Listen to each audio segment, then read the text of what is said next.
Welcome to the Alchemist Nation podcast.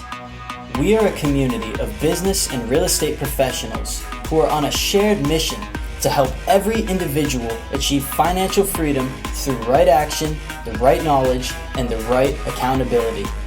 Join me, Andrew McMurray, and my co-host Mitch Jaworski as we find and interview those who have mastered wealth and who have a desire to share their wisdom with you. Enjoy.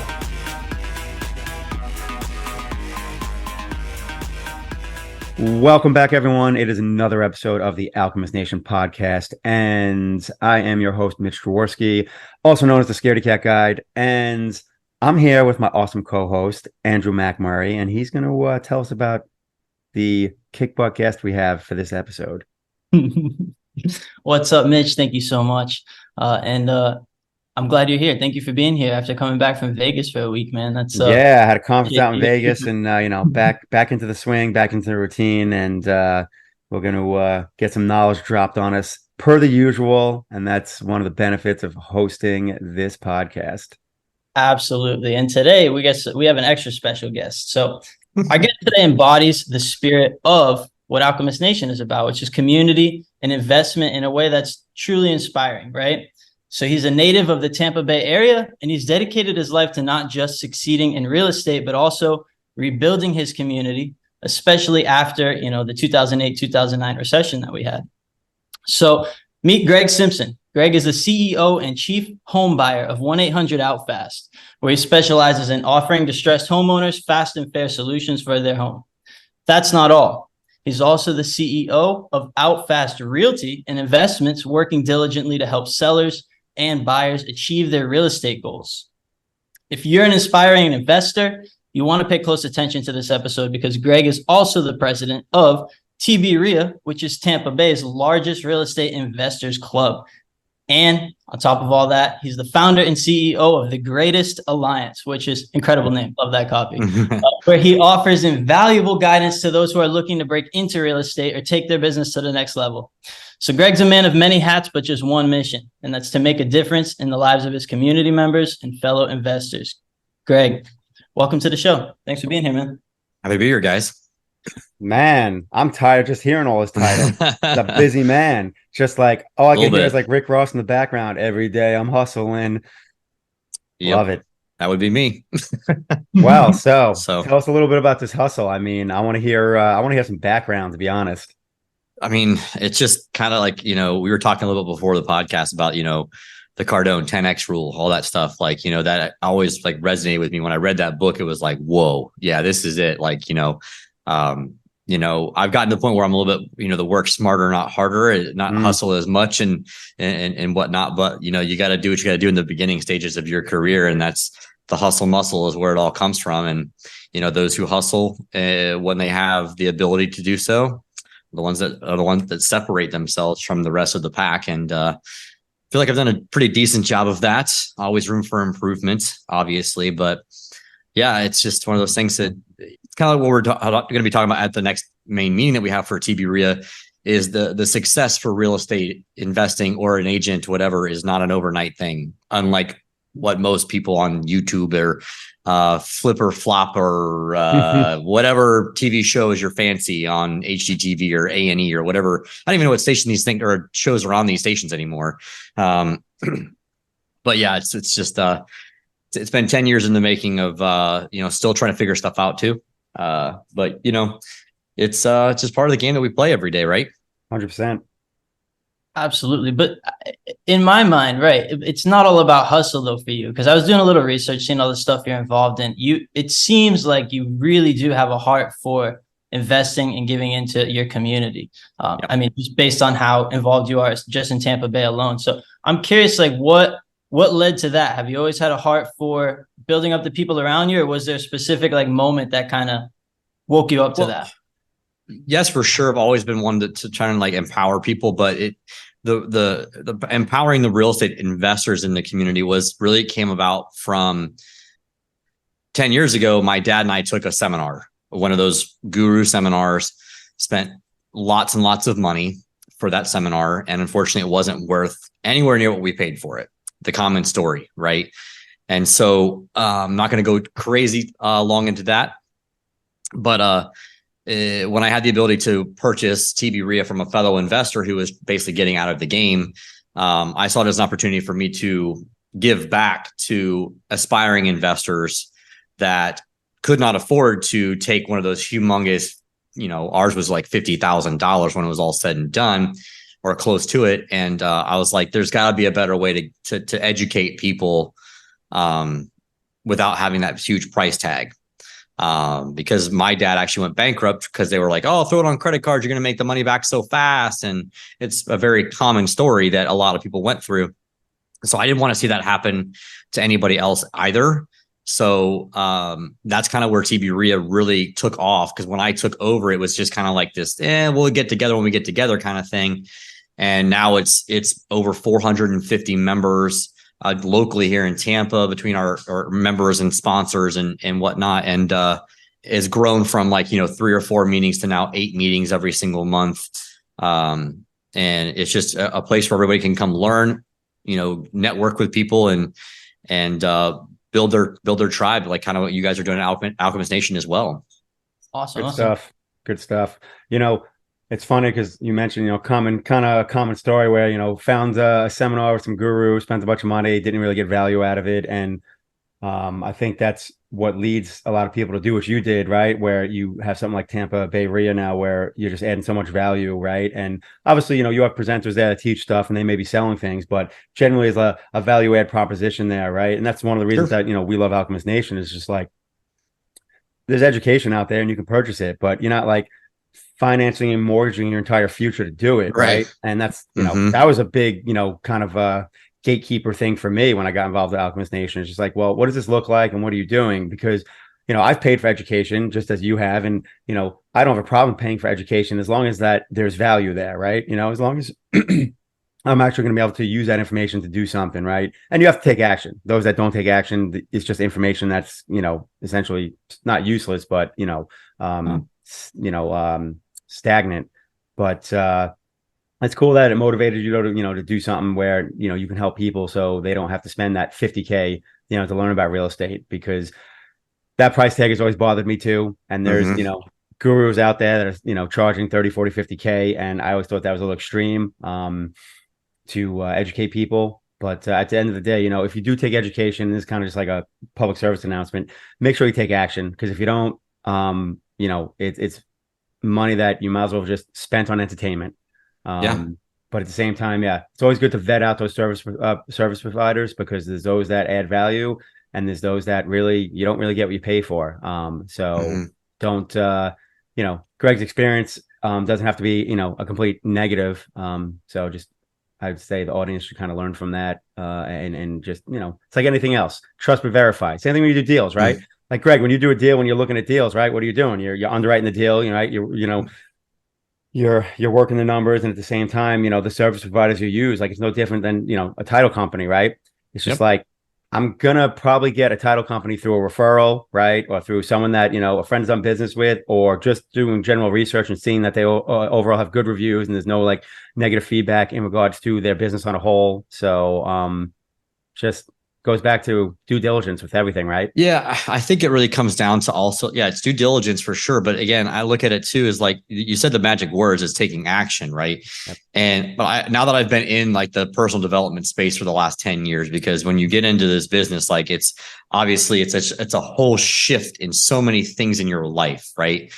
Real estate is one of those weird professions that you get out what you put in, more so than anything else out there that I've seen. Right.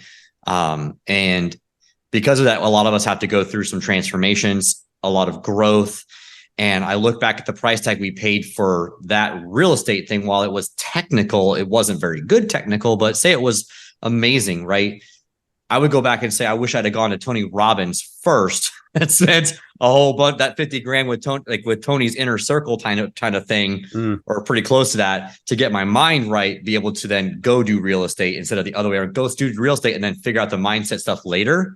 I wish it had been the other way around, but like that, I would have much rather given my money to Tony Robbins or someone like him that was verified, trustworthy, knows his stuff, actually has transformed, tens of thousands of people's lives. And like some of the, it's funny, like listening to podcasts and video podcasts, and all the people who like are running these massive podcasts are all Tony Robbins peoples. Isn't that crazy to you guys? Like, it's so wild to me. I know Doug's one of the guys that's, worked for Tony for a long time and whatnot, but yeah, it's one of those things that like, you got to it's so hard to navigate who you put your money with and who your coach and your mentor really is.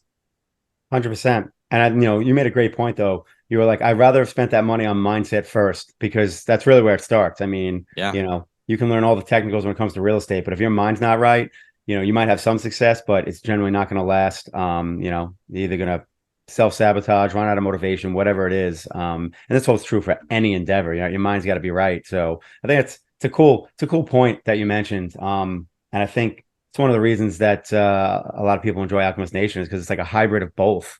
You got guys like Doug McGurk, and then you have, more technical people like myself, that hybrid, because without the mindset, you have nothing. Totally agree. No, I love what you guys are saying, because you're making me feel good about myself, because that is what happened with me. And I felt bad about it for a while, but I joined a coaching program, which is actually where I met Doug originally. He was in the coaching program, but I spent the $50,000, put it on credit cards, and but it wasn't a real estate focused program. It was all about mindset. It was a mastermind with business professionals, and I got into real estate very heavily from that because I needed to make the money to pay back the coaching program. So I was like, all right, let's go take action on all this mindset shit, So it's fascinating. So I'm curious with taking action, right? And you built the TB RIA. You're bringing people together. You want to provide them with valuable, actionable information without the $50,000 price tag. What have been some like success stories that stick out to you from that community, from that group? I mean, I've got several people who still come to it's. Again, we're talking about like, you can't go one time and expect it to, you can't ever go to like one networking event or one training and all of a sudden you're going to be an expert, right? The people who keep showing up and keep learning and keep growing, I can tell you that most of those people have now become successful real estate investors. We've had people who have come through who've taken Life in Air, right, which is a very mindset focused, real estate backed type of program, and they've been super successful with that. People who are looking to get those kinds of connections with our sponsors, like our title companies and mortgage people and hard money lenders. Those people now have that first in because those are trusted professionals that I have vetted. It allows them to shortcut a lot of things. And then we've got students who, I've helped them do their first ever wholesale deals. Take the real estate agent hat off, put the investor hat on, and make more money doing the investor stuff than the realtor stuff. And then I've taken some investors and be like, dude, you need to go get your license because you need to learn to like capitalize on those, those leads and referrals for your listings and stuff like that. So you can double dip, if you will. So it's been nice to see people like go out there and actually take the action and do what we tell them to do and actually, flip houses and make money and be grateful for that. And it's really cool. And watching people, they come back after a while and they're like, I haven't seen you in such a long time because I was busy doing my first flip and I made, 50 grand and, blah, blah, blah, whatever that is. And it's really kind of a cool thing to see that. But it doesn't happen every day because, again, not enough people take the action that we're talking about. So that's the more frustrating part, because I was talking to this on another podcast earlier today that I was on, and you guys provide a lot of tools at Alchemist Nation. We provide a lot of tools here at Outfast Realty. We provide tools at TB RIA. I can provide you all the tools and the technology and the systems and processes and coaching and But if you aren't willing to go do the work after the meeting or after we break from the coaching sessions or after training or classes and stuff like that, I can't help you, and no one's going to do the work for you. No one. Literally no one. Yep. And so if you don't have that going into any of this, then you're in for a rude awakening. And that was kind of like the premise of the last podcast I was on. I was like, guys, you got to take the action. You got to keep doing the action and just keep chugging along. And it doesn't matter what brokerage you go to. It doesn't matter, if it's Alchemist Nation or if it's something else that you're a part of. If you're not going to take the action that you are told to do, you're wasting your time. It is worthless, in my opinion, the education that you can get, because, I think Tony Robbins says, like, if knowledge was power, then there'd be a lot more billionaires on this planet, because we're in the information age where you can literally Google anything at any time nowadays, with our phones being so fast and so connected, and Chat GPT at our fingertips. People are still not taking action, not making money, and not progressing or growing in their business, or more importantly, their lives. Love it. It's a theme, right? This is a theme we hear, Andrew, on many of the podcast episodes, is, the action piece of it, amongst everything else. It's like, if you're not taking action, all the stuff is, you're not capitalizing on it. You're not, you're not essentially executing it. I don't think it's not the desire to take action though, right? Because I mean, I speak to a lot of, I've been to a lot of real estate investor meetups and all that stuff. And yeah, of course, there's 80%, 90% of people who really want to buy real estate. They really want to grow according to their expression, right? So it's, what is that action piece? What stops people from taking the action?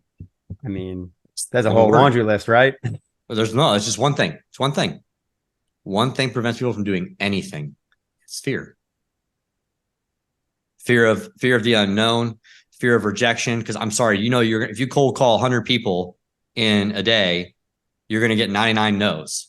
So there's fear of rejection, because people don't like being told no, especially in today's, microwave society. No one likes being told, no, you can't have that. No, no, no. Ooh. That is a negative, nasty word in today's society, is no, especially with all the entitlement that we have.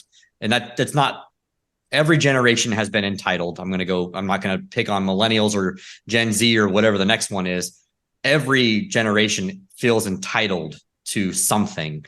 So that's not what I'm going to go down as, but if it's always the fear of rejection, a fear of the unknown. They're afraid that they don't know what to say, or they don't know what to do, even though they may have a checklist. Like, we've given agents and people literally a checklist of everything to do every day.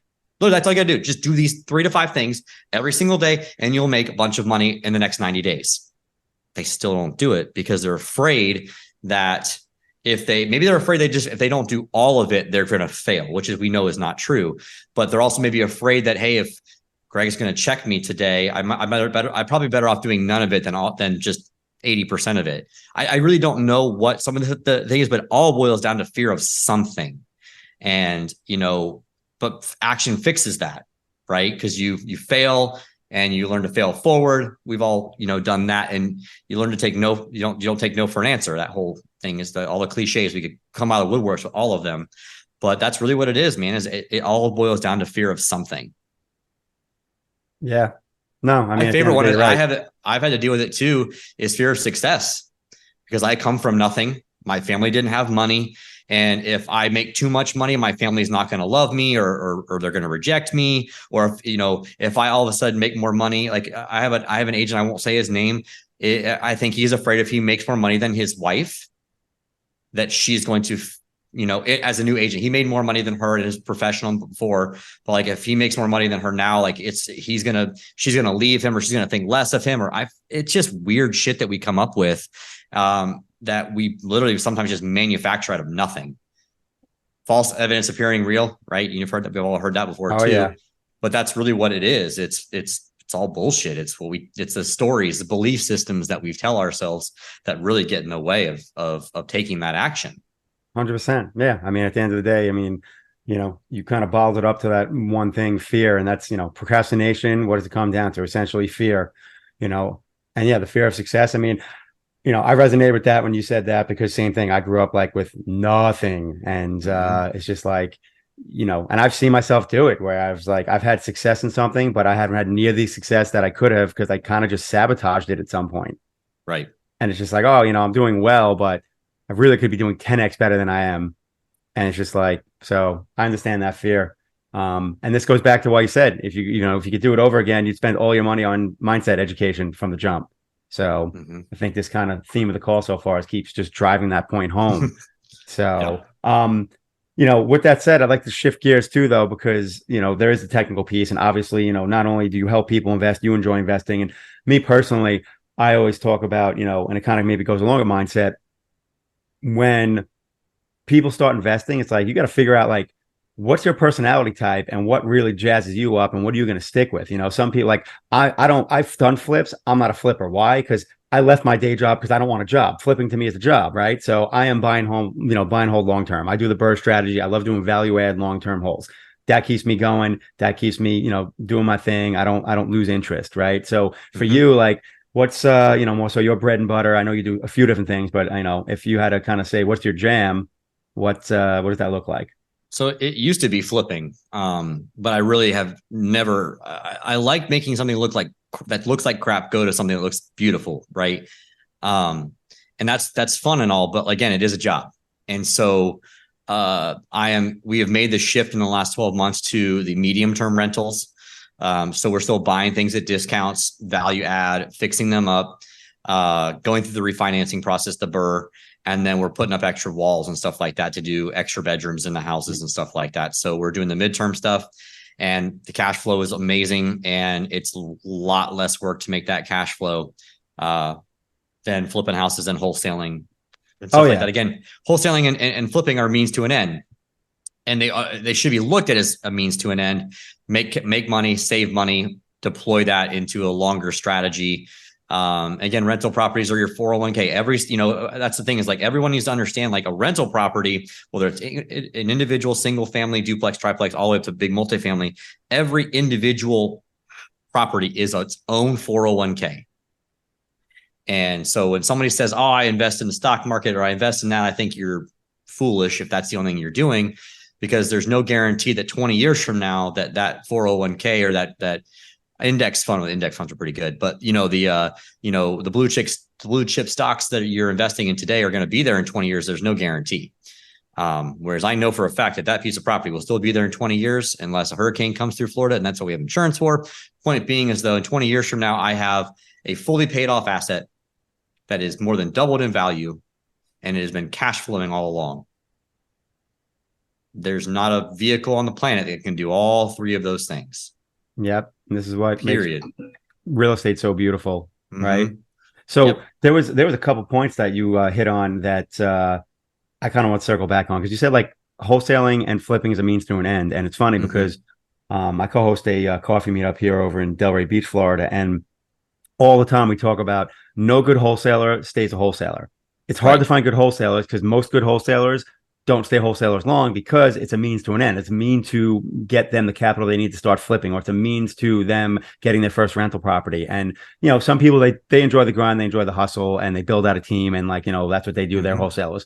But for the most part, most good wholesalers don't stay wholesalers because, like you said, it's a means to an end. And I've seen that turnover, like in my groups and meetups, where it's just like, oh yeah, so-and-so is a wholesaler. And then if they do well 2 years later, they're no longer a wholesaler. And when they do find deals, they're finding deals for them.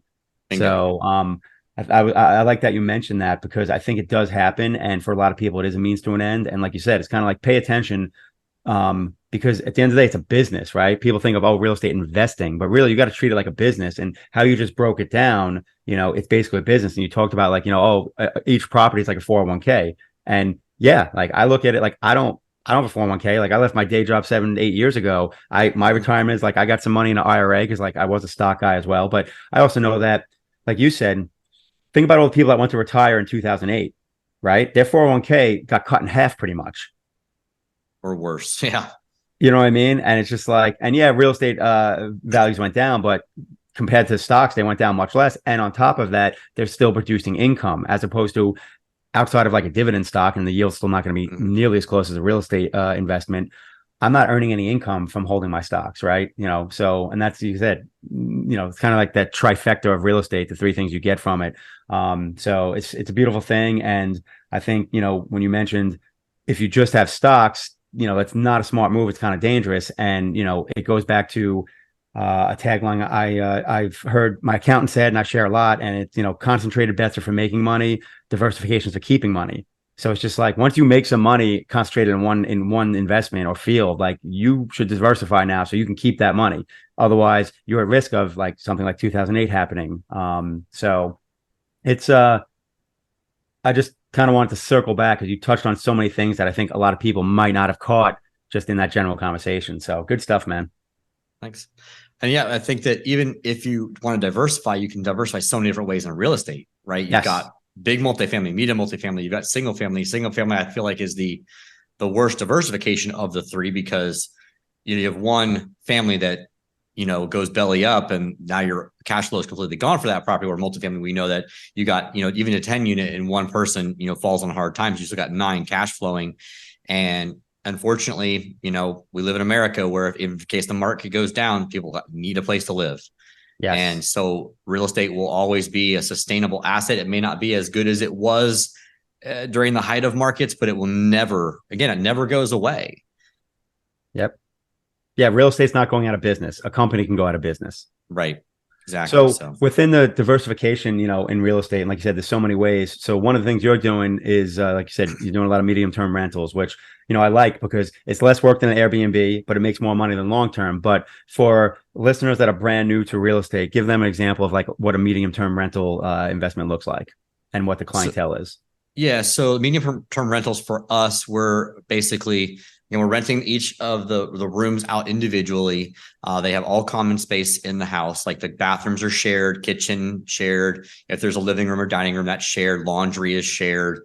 And it's basically like, think of it as like almost like a dorm room housing for adults, hostels almost too.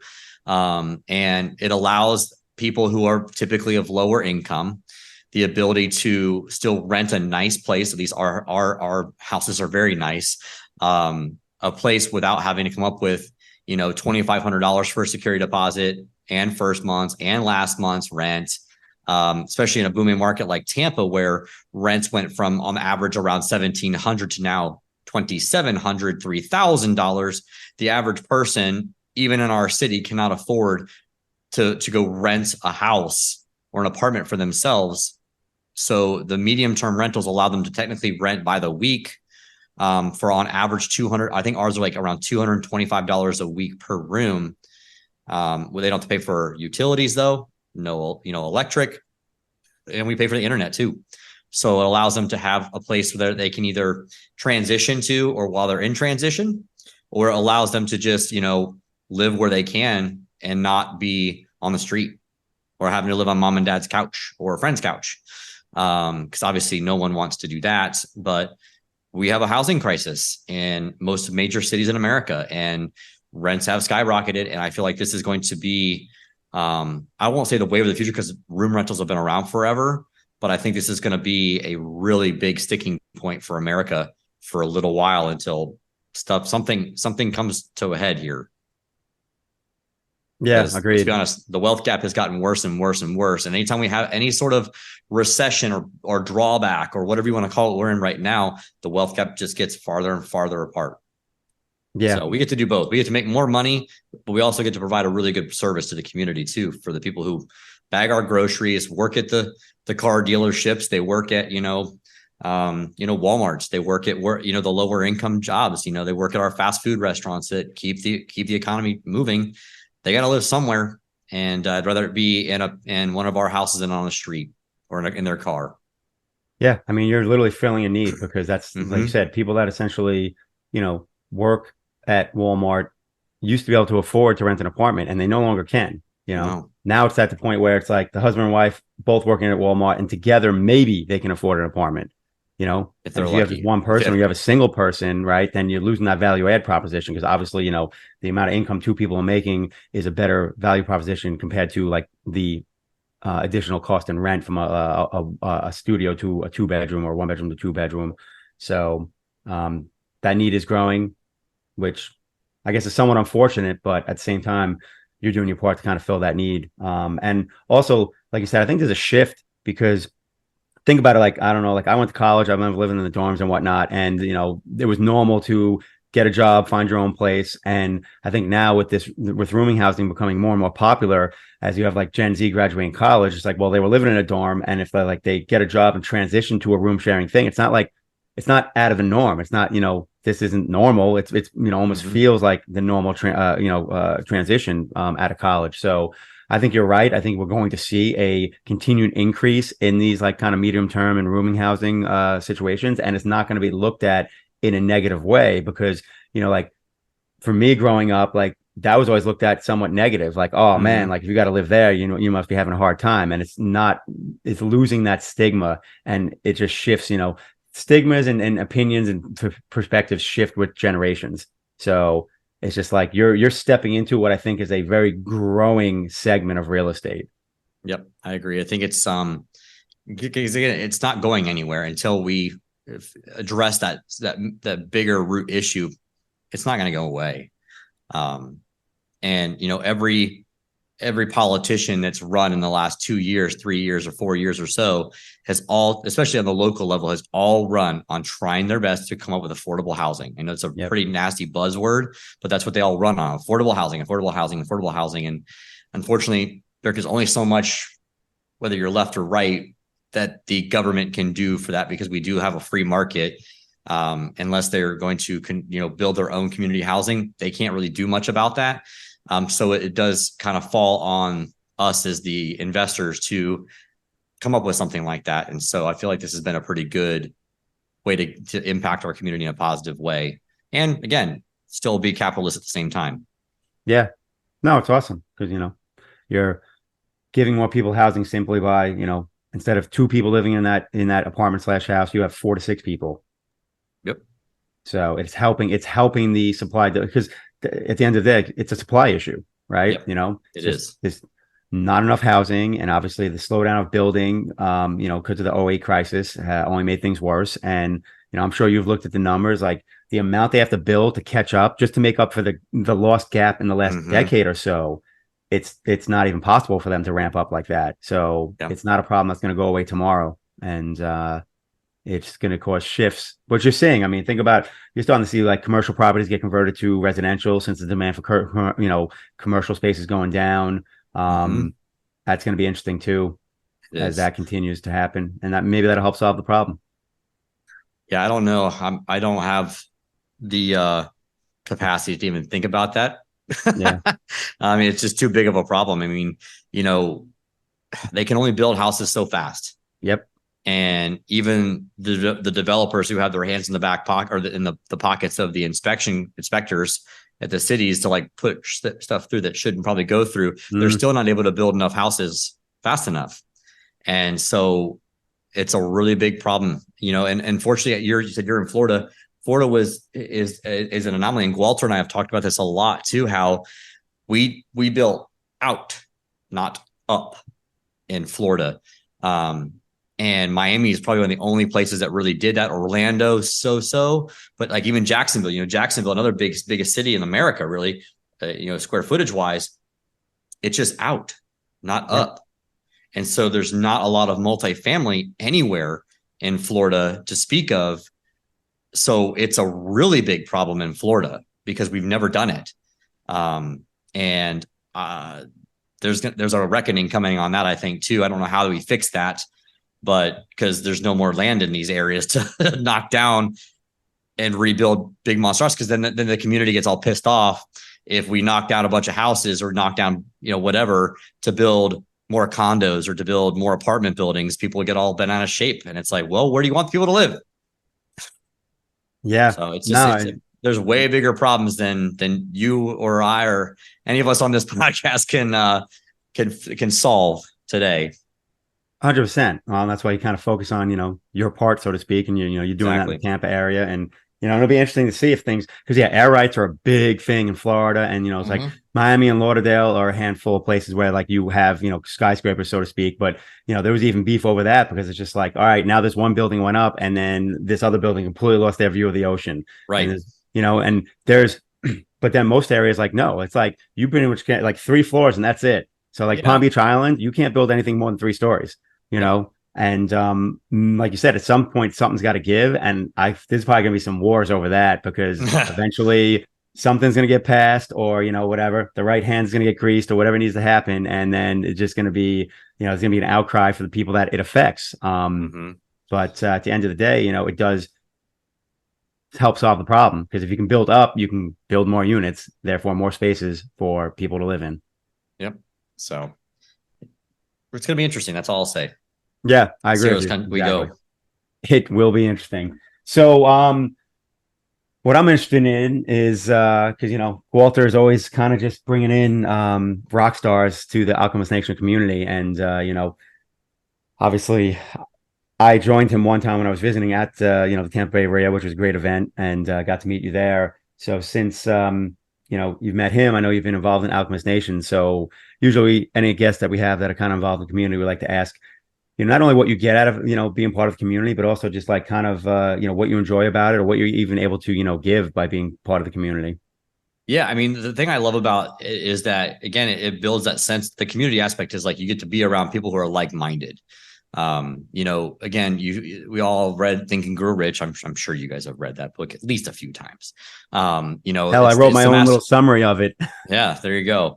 I mean, we all have, the 5 people we surround ourselves with, and you'll be the 6th kind of thing. And it's the same idea as that.